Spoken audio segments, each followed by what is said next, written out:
Jamaa, kuna swali hapa. Kuna swali linatatiza na mimi nataka na wewe ulifikirie vizuri. Wako wapi watu walioleta takabari katika ardhi?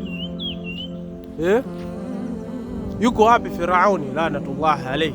Yuko wapi?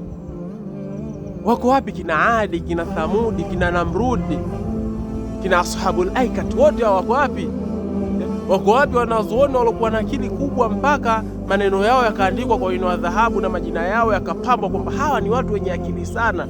Wako wapi? Wako wapi watu ambao walikuwa ni wacha Mungu wakubwa? Wako wapi? Wote washakufa, wote washakufa. Na Allah anatuthibitishia hilo kwa kusema kullu man alaiha fan, kila kilichokuwa katika mgongo wa ardhi kitaondoka na atabaki yeye tu, Dhul Jalali wal Ikram. Yeye Allah ndo atabaki, vitu vyote vitaondoka.